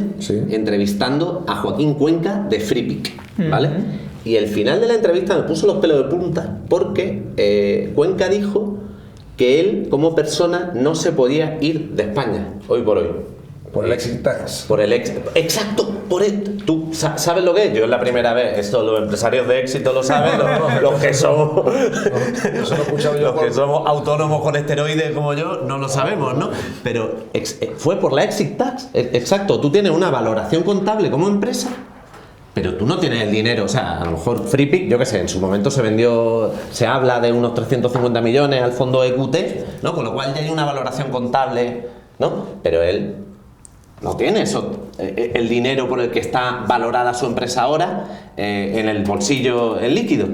Pero es que si se va si un año vive más de los días que se considera que tú ya no vives en España, hay un impuesto que se llama exit tax, que tienes que pagar lo que se considera que vale los impuestos que se considera que valen tu empresa, y que él, como no tiene ese efectivo para poder pagarlo, no se puede ir. Básicamente, si tienes un patrimonio superior a 1 millón de euros, me parece que es, quitando tu casa, y te haces residente fiscal en otro país, te hacen tributar como si hubieses vendido el 100% de tu patrimonio. Pero es injustísimo. O sea, es coartar una libertad individual de una persona por tener éxito. Es la hostia. Puedes irte a vivir fuera, pero siendo residente, tributando en España. Ah, vale. O sea, tú puedes irte a vivir a Tú Francia. no te puedes ir. O sea, tú sí te puedes ir. Lo que no puedes cambiar el domicilio fiscal. Lo que no puede... Vale, ya lo he entendido. Y Okay. esto... Yo entendí que es que no te podías ir. Y esto están hablando de hacer un conglomerado. Hay muchos países de Europa que no quieren, porque hay muchos países que se pagan menos que en España o que en Francia o tal, y pues la gente se va a ser residente fiscal, que te digo yo, a Malta, a Chipre, a Portugal, ¿no? Hasta un poco a Irlanda. Entonces, claro, pero quieren que haya una unificación para evitar que ningún europeo se pueda ir de aquí, que todos pongan un exit tax de la hostia. Que se convierte esto en una cárcel. Una cárcel Fiscal. Claro, no te puedes ir. De una cárcel no te puedes escapar, puesto que de una zona geográfica no te puedes escapar. Y es muy injusto, claro, sí, muy injusto, porque tú no has vendido tus empresas, tú no has vendido tus acciones. O sea, básicamente es que si tú tienes, me lo voy a inventar, 1 millón de euros en bitcoins, y te vas a ir a Portugal, que tú tengas que tributar como si hubieses vendido ese 1 euro de bitcoins y lo vuelves a recomprar allí, pues pagar las plusvalías que has tenido. Anda, huevos. O de acciones, o bueno, si eres empresario y tienes el 25% de una empresa valorada en 100 millones de euros, pues son 25 millones, que es lo que le pasa a Joaquín Cuenca, ¿eh? Justo eso le pasa. Vale, pero entonces tú te puedes ir mientras que sigas pagando los impuestos aquí, ¿no? Sí. Vale. Sí, eso... Vale, o sea que no es que estén coartando tu derecho a moverte, sino que están coartando tu derecho a cambiar de residencia fiscal. Está luego de jure y de facto, ¿no? Pues de facto no, pero de jure sí que lo están haciendo. Tú que te vas a ir a Portugal si tienes tus empresas en España. O sea, que no te vas porque tú quieres quedarte cerca de tus empresas o de tus propiedades. Sí, te puedes ir de vacaciones, pero tú no te vas a vivir a Miami si tú tienes el 100% de tu negocio en España, ¿no?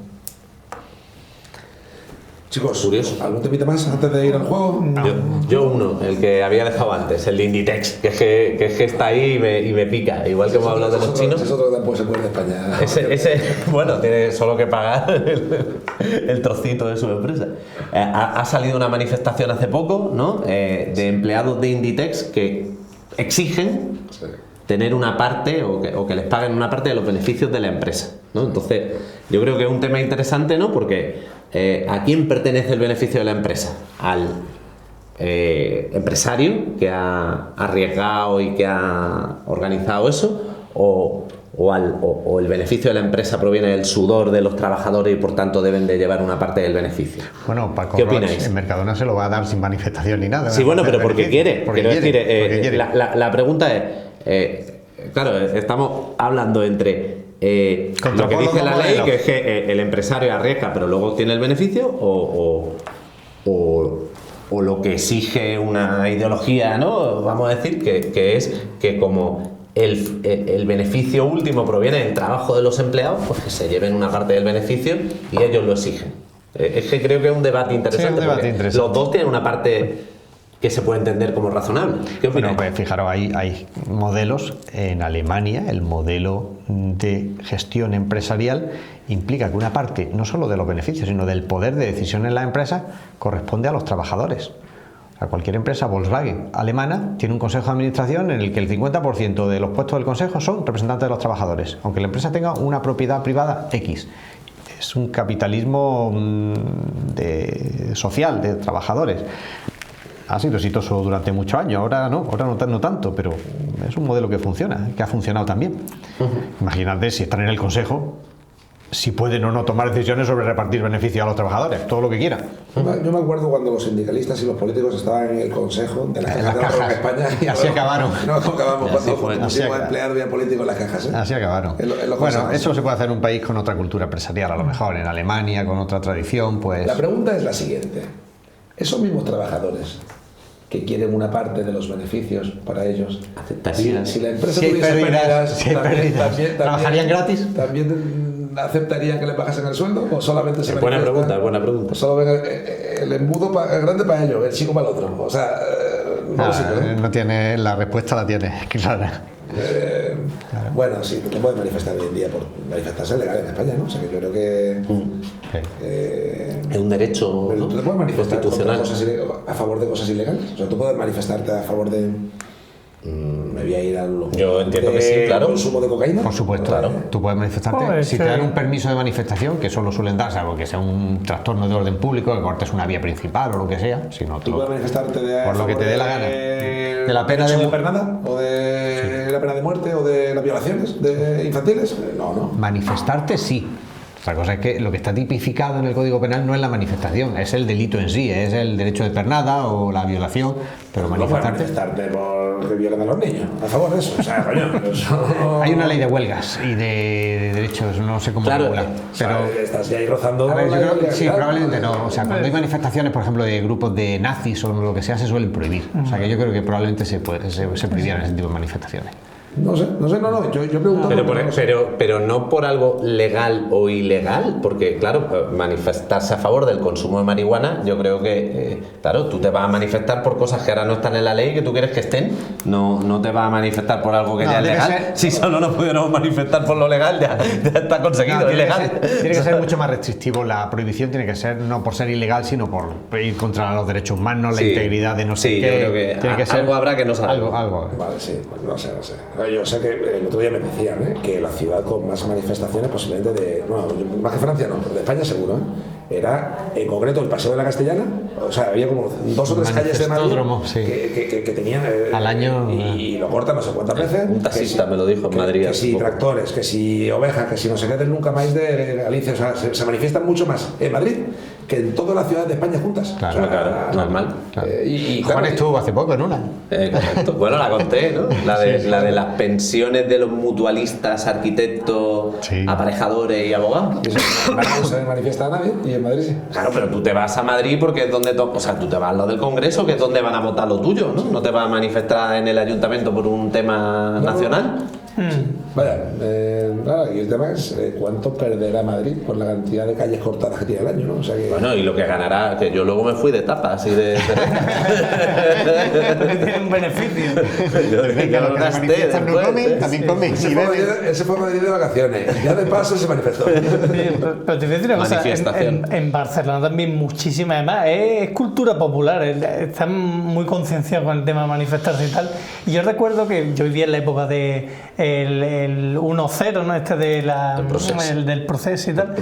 Y pilló que hay una calle allí, que es la avenida de la Meridiana, que todos los días había un colectivo que cortaba la calle Eso para lo viví evitar. yo todos los días, por la tarde, noche. Exactamente, todas las tardes noche había un grupo Se que cortaba. cortaba esa calle bajo consenso de la Eso policía. duró 3 o 4 años. No, eso duró años, efectivamente, muchos años. Hay una sentada y... Una sentada que todas las tardes. Todas las pues, tardes noche, a las 6 de la tarde. y eso provocaba unas derivaciones de tráfico, de caravanas, de tal, a horas de salida del trabajo.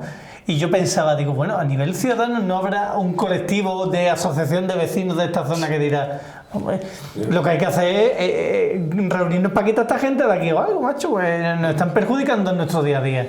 Pero claro, es un tema tan tabú allí que es muy difícil de tratar el decir, y le va a prohibir manifestarse a los independentistas. Era un tema complicado, ¿eh? Pero ya te digo, a nivel en Cataluña siente mucha conciencia de manifestación.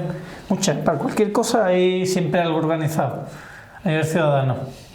Sí, tío, yo la verdad que no sé si eso le lastra a la economía local. Yo sé que en Francia es el sitio Francia donde también. cosas, y allí es que las lastra, sí hacen lastra. peligrosas. o Pero sea, no lastra tanto por la disrupción en la vida diaria, sino porque eso al final lleva a una serie de decisiones socioeconómicas que arruinan al país. Ahí está Francia. O sea, se jubilan a los 60 años, tienen más vacaciones que en ningún sitio, y es que esa cultura de la huelga y de la manifestación lleva a que el Estado crece un montón, no se toma medidas dolorosas nunca, y al final eso es lo que arruina al país. claro. Bueno, y retomando el tema que estábamos hablando, que ya me queda un poco... esto es donde arrancó, que me he perdido con el tema de la manifestación.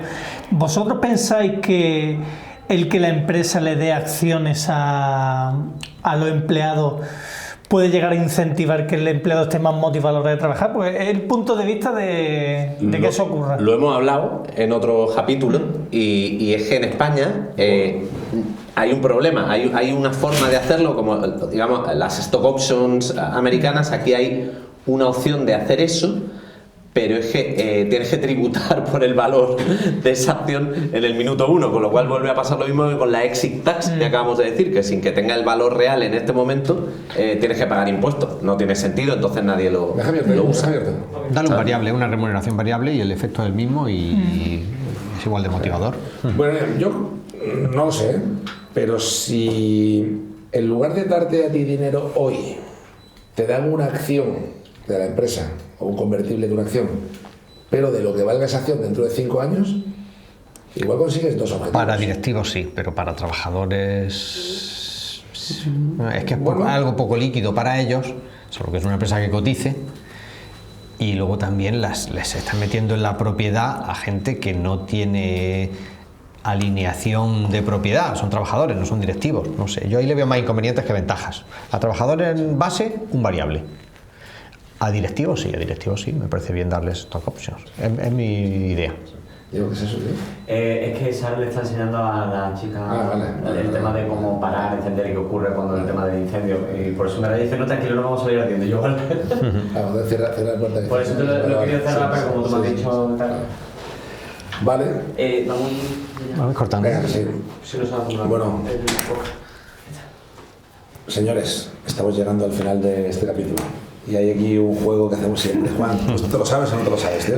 Lo hicimos una vez, Sí, que metimos a políticos y entrenadores de fútbol. Mira, aquí hay 4 nombres. Está Juan G, Juan C, Abel y yo. Cada uno va a coger un papel y tiene que decirle al que no sea él mismo, ¿vale? Bien. Y al que le toque, tiene que decirle 3 nombres de cosas, de animales, de personajes, y tiene que decir kill, marry, fuck. ¿Con quién te casas? ¿Con quién te acuestas? ¿Y a quién matas? ¿Y por qué? ¿Vale? ¿Quién quiere empezar? Empiezo yo. Venga. Porque me ha tocado el novato, Juan. Así que voy a hacerle una difícil, para nota. Joder. Gente de la IA. A ver, Ilya Sutskever. Sam Altman. ¿Quieres ser el primero, perdón? El de Anthropic. Vale. Pues a ese no lo tengo yo situado en el mapa, ¿eh?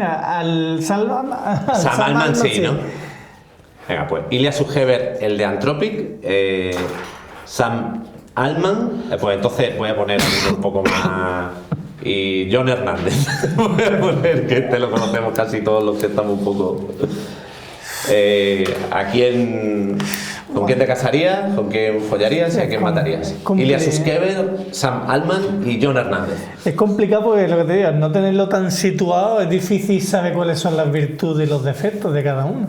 Y a nivel sexual, pues un poco. John Hernández tiene una barba así de osito, te lo podías encontrar en Torremolinos. Sí.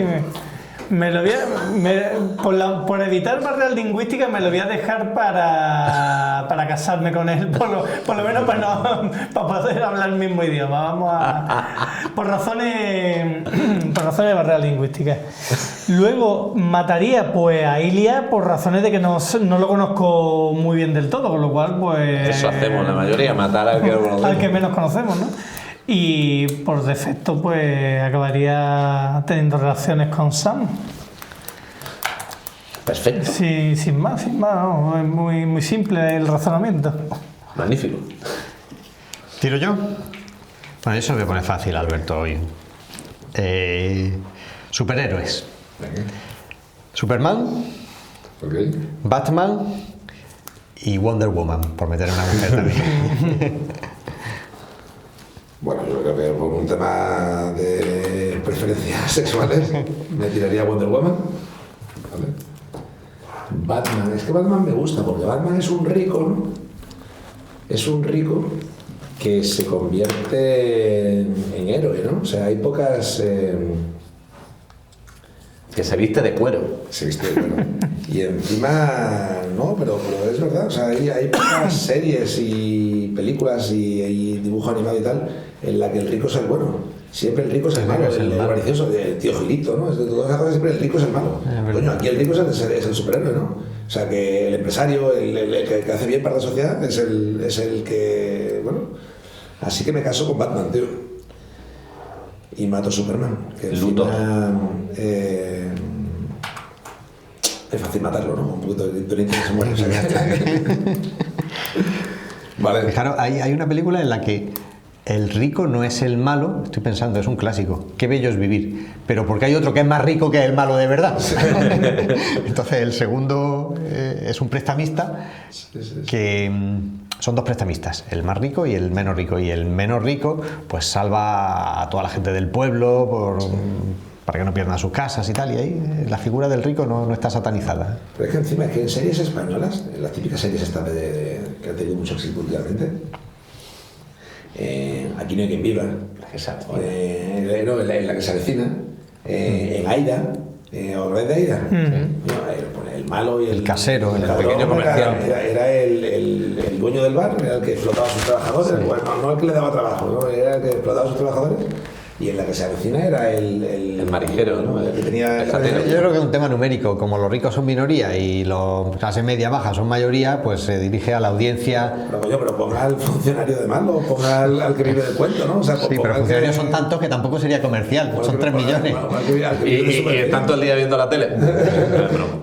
Pero ponga al que vive de la subvención o tal. Eso también es la cultura nuestra de... Pero eso cala mucho. Eso cala. Tenemos la cultura de que el rico... Los países anglosajones no es así. Que el dueño de la pyme sea el malo, tío. ¿Por qué? Si es el héroe, coño. El héroe, como dice Milei, los empresarios son héroes. Pues mira, Juan, yo tengo tres viniendo al cuento, ¿vale? Venga. 3 estereotipos. All right. Empresario chino. Vale. Empresario americano. Y empresario de pyme española. O sea, empresarios todos, chino, americano, español. Esto parece un chiste. Vale, pero el chino es aquel que emprende un bazar asiático aquí en España. En España, ¿no? Sí, que no sabe el idioma, viene con una mano delante y una detrás, no sabe el idioma y emprende un bazar asiático en España. El americano es el empresario fuerte de un fondo de inversión que compra centros comerciales y hoteles en España. Y el español es aquel que monta una pescadería o un bar de barrio, él, su mujer y su hijo. Qué difícil, ¿eh? O sea, porque yo no quiero matar empresarios. No, yo me he cargado a Superman, tío. O sea. Pero es verdad que tú te has cargado a Superman. O sea. Así que... A ver. Yo me voy a casar con el español porque me parece que hay que poner en valor al pequeño empresario. Que siempre se habla de las historias de éxito brillantes, ¿no? Como Steve Jobs, como, ¿sabes? Elon Musk, y nunca se habla del que tiene 4 empleados y le cuesta la vida, pero es que a base de 10 millones de los que tienen 4 empleados hay empleo en este país, ¿no? Entonces, me caso con el empresario español y ahora, ahora me voy a identificar, ¿no? Bueno, yo como fuerza de la izquierda en este podcast, voy a hacer el amor con el chino, que además estaba allí en China y les conozco, les valoro y al final me dejaron entrar en su coche, aunque casi no cabía. Así que me acuesto con el chino y mato al pérfido americano que viene aquí con sus fondos buitres, aunque luego son mis clientes, ¿sabes? Que viene aquí a comprar los hoteles y las casas y suben los alquileres. Nada, ese lo mato, ya está. Lo he puesto difícil, ¿eh? Sí, la verdad es que sí. Hoy sí. Yo creía que era más fácil, pero no. Hoy sí. Lo estaba pensando y digo, No, pues por descarte te ha tocado. Nada, el mío también es fácil. Es fácil, ¿no? He pensado 3 actores españoles, masculinos los 3, con lo cual... Entonces el de fácil lo tengo fácil. Tú eliges. Mira, tiene a Mario Casas. Lo tienes fácil. Tiene a José Coronado. Y a Imanol Arias. Y tú eliges cuál con qué Pues mira, y por qué con cada uno de ellos. Casarme con Imanol Arias, me parece un tío interesante. No sé, yo veía la serie de Cuéntame cómo pasó y me caía bien. Sus desgracias, su éxito. Tenía más desgracias que éxito el pobre, pero Pero ten en cuenta hacer separación de bienes, que tiene problemas con Hacienda. sí, eso es verdad, separación de bienes seguro. Ya no te va a hacer rico en una de esas oportunidades. Y a José Coronado, yo me casaba con él, es un cachondo, y para una noche loca... No, FAC, perdón, me caso con Imanol y el FAC con José Coronado. Y por descarte a Mario Casas, pues me lo cargo, ¿qué voy a hacer? Bueno, mira que era el más atractivo de los tres. Era el caramelo. Coronado tiene mejor tránsito, eso por los yogures. Que la belleza a veces no está en lo exterior. Sí.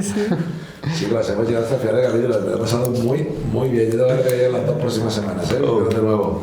¿Qué temas hemos tocado hoy? Hemos hablado de la José Coronado. Hemos hablado de China. De los chinos, empresarios chinos. Hemos hablado de la IA. Hemos hablado de política española, socialismo, ¿no? No. SEO y GEO. Sí. De valoración de empresas y de éxito de empresas. Sí. Me lo he pasado muy bien, ¿eh? Sí. Señores, nos vemos pronto, ¿eh? Muchas gracias por llegar hasta el final. Pío. Pío. Chao.